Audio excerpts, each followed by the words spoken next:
just had that on a wide angle. All right, huh? Yeah, I'm trying. All right already? Trying. Okay, we can watch it now. You have your remote and I have mine. The more personal and things like that, I don't know. What do you mean? Explain what you, give me an example what you mean by personal. Well, That's pretty broad and vague. You want to talk about the first time you had sex, and if it was before marriage. I don't know whether I ever had a first time. That, for example, and then, I guess that's kind of like maybe the most personal. You know, you sound like a modern producer, you know.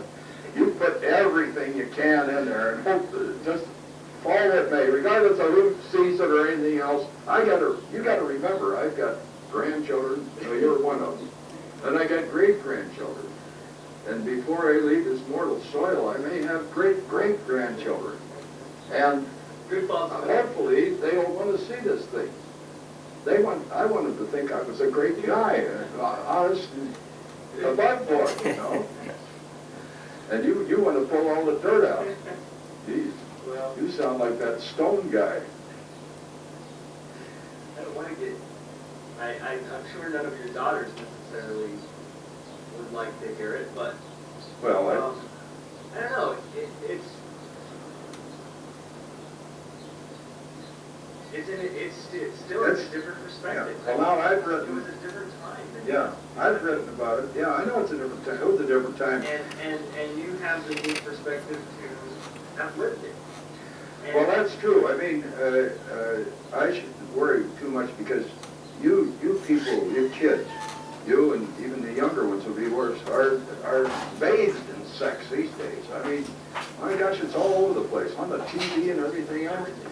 And, yeah, and boy, I can't believe what I'm hearing some of these things on TV. And, the president involved in oral sex. Now, isn't that a great thing to be in national news? But like I say, I'm still of the old school, and I think there's two things about sex, and that is, one is that it's not dirty, and the other thing is it's personal.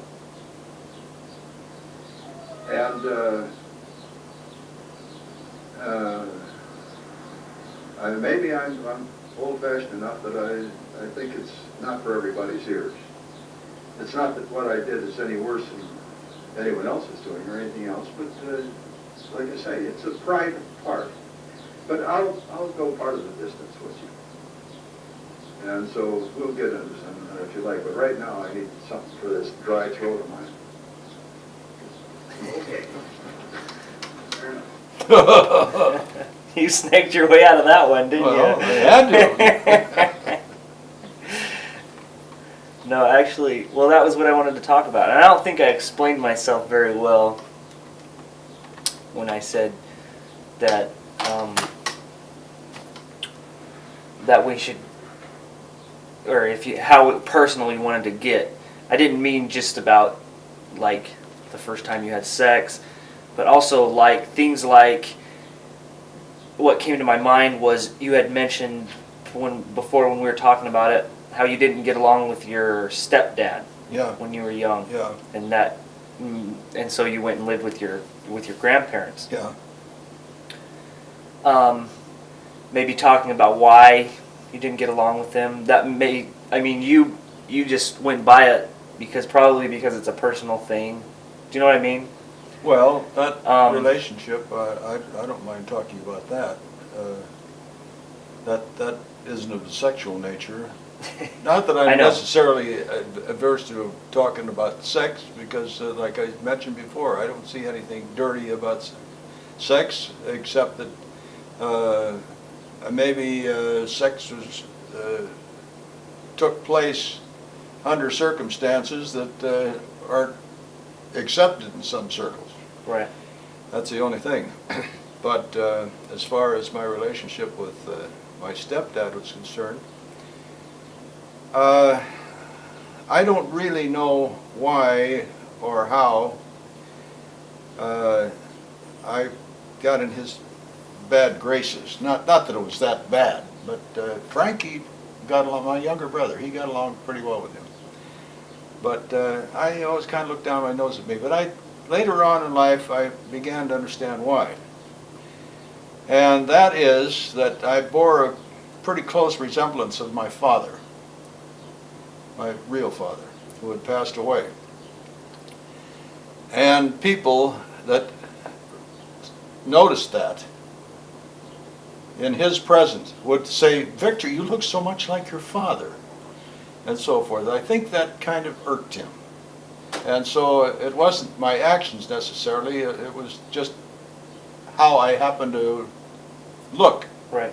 that might have had something to do with it. But then there was also the fact that after Charlotte was born, well, we had some disagreements before that, but after Charlotte was born, it intensified due to the fact that we had a small two-bedroom house, and now we have a mother and a father and 2 boys and a little baby, Right. and it's getting a little crowded. And our relationship, he and I, it was tough on Mom. I mean, she was caught in the middle, as is often the case. And so consequently, it was to everyone's advantage if I could go up and live with Grandma and Grandpa Franzen. And I liked the idea, because I had a lot of friends up there, and previously in my life I'd lived there, as you already know, for periods of time, and so I liked that. And we weren't so far apart that I couldn't walk from one place to the other. I think it was a matter of a couple miles. So oftentimes when I was down on 4th Street, I would walk the 2 miles up to Graham and Gramps for a day or so and walk back home again. And so this would be just reverse the process. Go from up there down, if I wanted to go down, play with my friends down there. So that eased the strain. But I still remember one instance where, and it was the first one that I can recall, that actually he said something kindly to me. That was on my 17th birthday. He shook my hand. Now this was strange for him to do to me. He shook my hand and says, "Congratulations, you're getting to be a man." And that was, I took that. I just kind of glowed as a reaction to him loosening up and being friendly. And so I say, that sticks with me. I can remember it was right out in Grandma's backyard. I can remember the piece of sod that we were standing on when it happened. That's the reason it impressed me so hard, so much. But I feel kindly for him in retrospect. He wasn't a very good provider. He was a piano tuner, and there wasn't a lot of that to be done.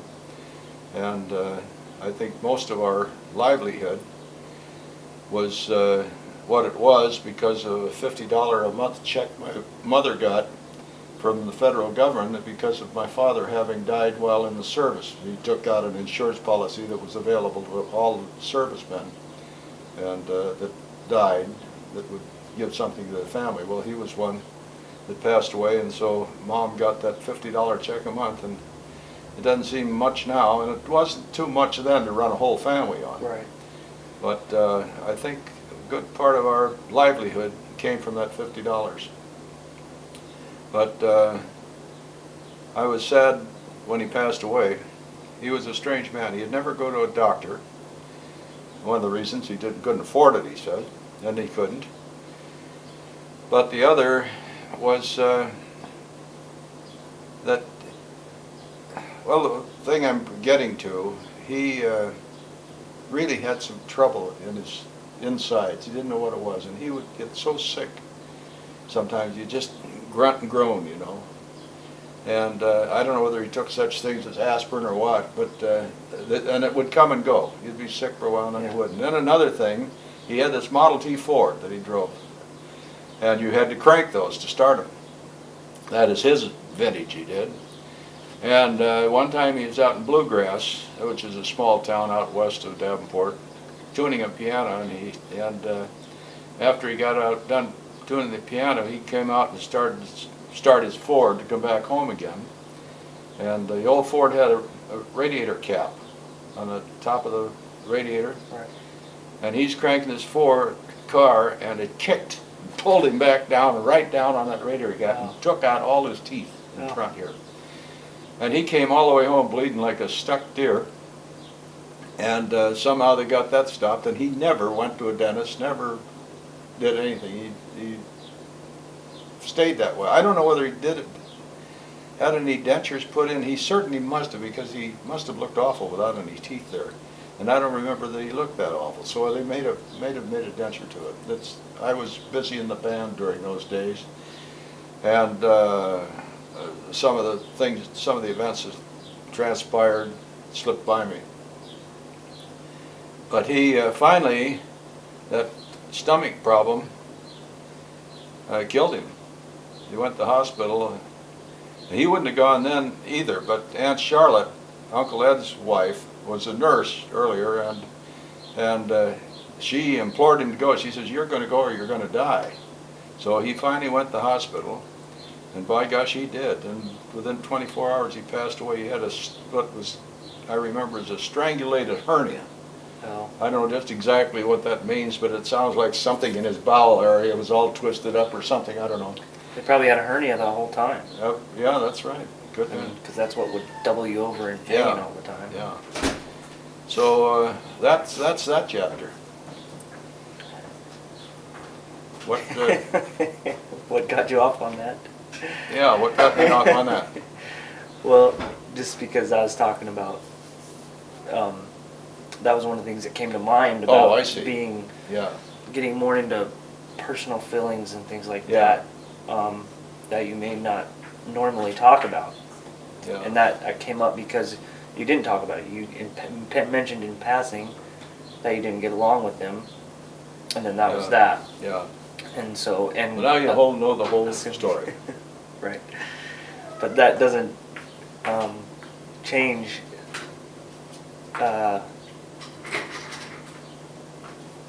Well, I guess that's not what I'm trying to say is that I still wanted to talk more about how personal you wanted to get, because that's just one example. Mhm. And we'll as we go through your life and things like that, things will come up, like your marriages, things like that, and Well, we're and getting into my marriages. We're getting a little ahead of time, aren't we? Yeah, no, but I'm just talking about the fact that of how personal we want, or you feel comfortable being about talking about those relationships, talking about relationships with people in general, I guess. Do you know what I mean? Yeah, I know, but I'm trying to find a few examples in my mind that which we could explore. And Well, we don't, obviously, I mean, we are, that going into them, we'd be ahead of ourselves. My point now is that that's something that we're going to confront, and I guess I'm wondering your feelings about how personal you would like this to be as we go through it. Well, I don't mind being personal. I mentioned a little earlier, I have a little resentment about getting too specific into the sexual aspect of my youth. But I don't know, I was no different than other kids. To say that I didn't have sex as a teenager wouldn't be exactly truthful. I did, but boy, how badly it came off most of the time. Why, I think I could skip it, not miss a thing. But all right, I'll tell you one incident. I'll tell you when I lost my virginity, and that might suffice. That will probably suffice. I had a very good friend in high school by the name of Eddie Peacock. He was a trumpet player, and so I met him in the band and in the orchestra, and also in our little dance band that we put together. And he and I were very, very good friends. And I never knew anything about him, about his personal history or anything. And never asked, it never came up, and I never went to his house where he lived. He never went to my house, but we were very good friends nevertheless.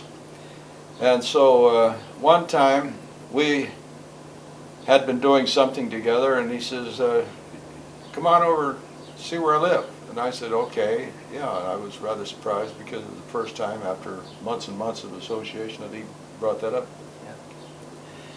So I found out that he lived in a rooming house over on East 5th Street, which is kind of a rundown part of town, right next door to a kind of a manufacturing part of Davenport. And it was a 2-story house up on a kind of a terrace. And it had a front porch all the way across the front with a swing, which was typical in those days, a wooden swing. Right. And so he showed me he had a room, the front room downstairs. And then after you go in the door, and there's a hallway, and then there's a stairs going up to the side, and then on the left here was his room. And so he showed me the room, and then we went out and we sat on a porch swing.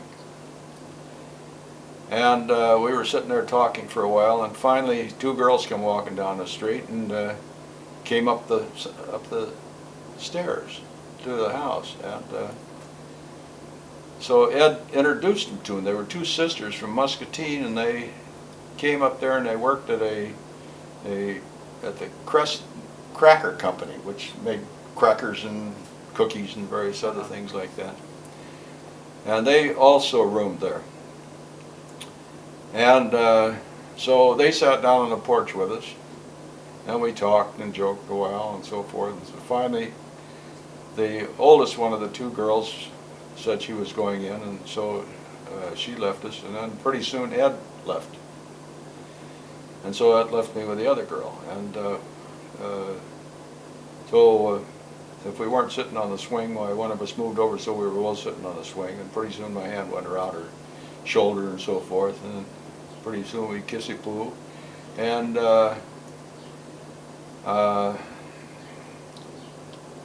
my hormones started acting up, as is usual with people that age. You should know. Yeah, those years. And so the next thing I knew, we were intimate on the floor of the whole hallway downstairs. And thus was the end of my virginity. Now, let's hope that satisfies you. Let's hope. Well, before we go on, something just slipped into my mind. I gotta check this. I'm gonna go down to that grand opening, Which one, honey? Changing Hands Bookstore. Oh, all The right. new one. I wanted to go to that too. Yeah. Are they having food there until Well, 2? Between 2 and 4, they're having a buffet. Oh, I think that's when I was gonna go. Yeah, that's a good time to go. Well, Is it on? yeah, I just needed to check my frame line because I was thinking, because Oh, I I'm see. much taller than you sitting that's here, right, and I you just realized that Yeah. I'm talking down to you. Is everything okay? Yeah, I think I'm all right. 'Cause We don't my want frame line was to have to blow above this. that thing. We don't want to lose any of these treasured No, not that one. conversation. Give me a kiss, honey. Aren't That's you on? one. That's all right. Everybody knows that by now that you're married to me, and it's a good thing to Okay. know that we get along. I'll keep my back to the There camera. you go. I'll see you later. Okay, sweetie. Bye-bye. See ya. Bye-bye. So,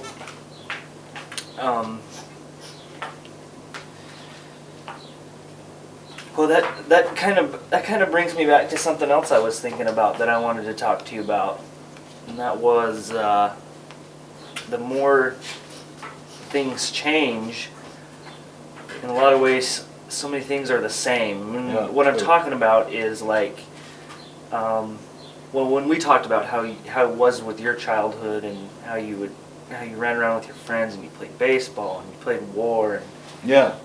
that was, I mean, you could have been describing my childhood. True.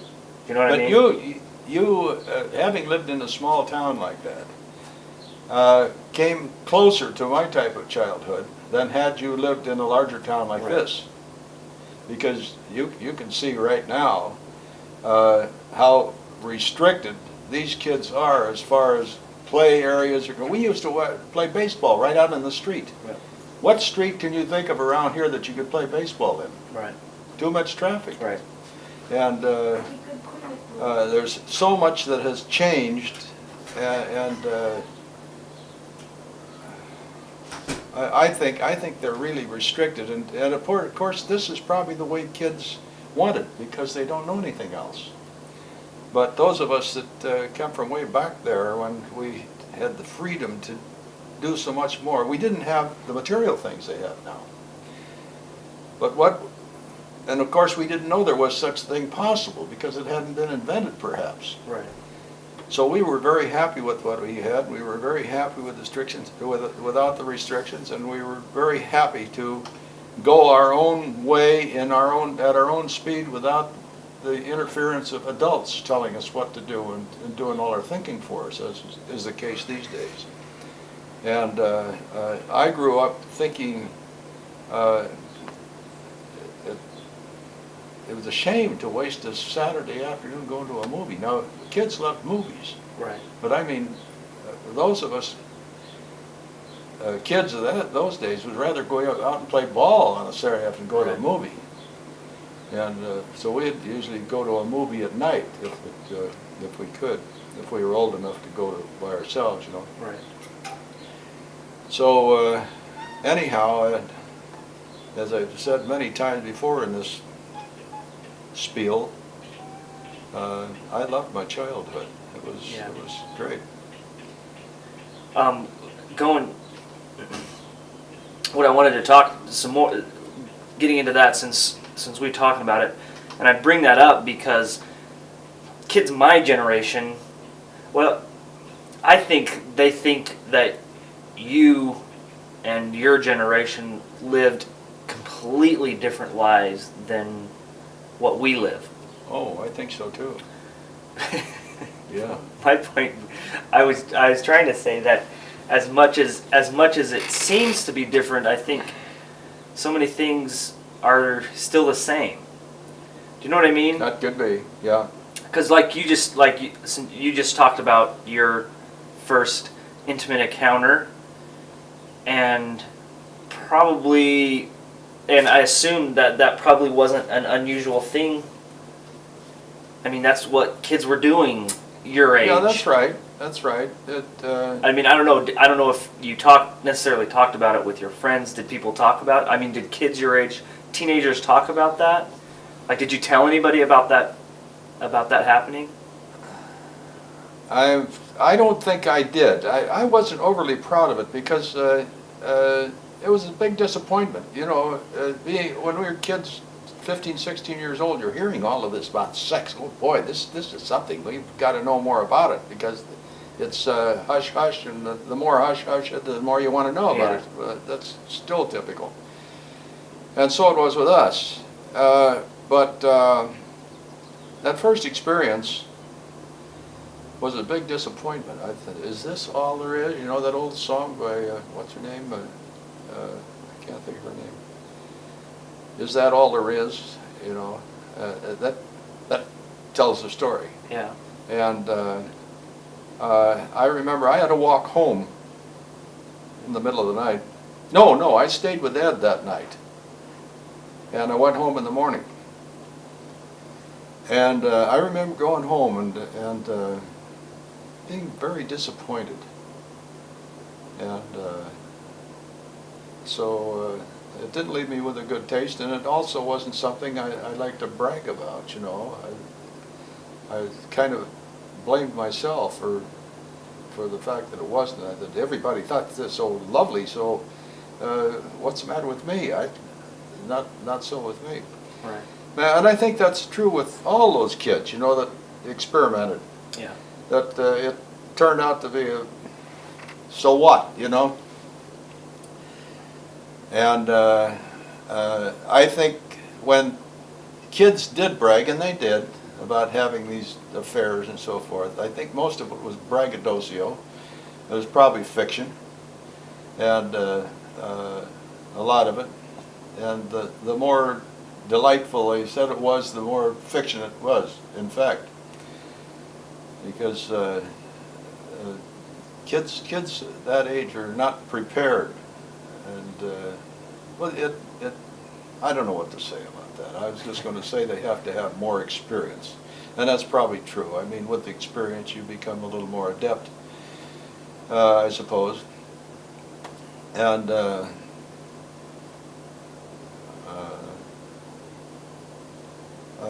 as far as I'm concerned, and most of the other kids, I don't think they had probably more than one or two such experiences until they become adults, until they got 18, 19 years old, and or until they get married, perhaps, because the morality of the age was such that it was definitely frowned on. Yeah. And a woman, a girl, becoming pregnant was unheard of. I mean, they shipped her off to Minnesota or something until she had her child, you know, and then probably adopted the child out. I mean, it was hard on her and hard on the family and everything else. So that's one thing. The women, the girls, were not as free and easy because it had disastrous consequences.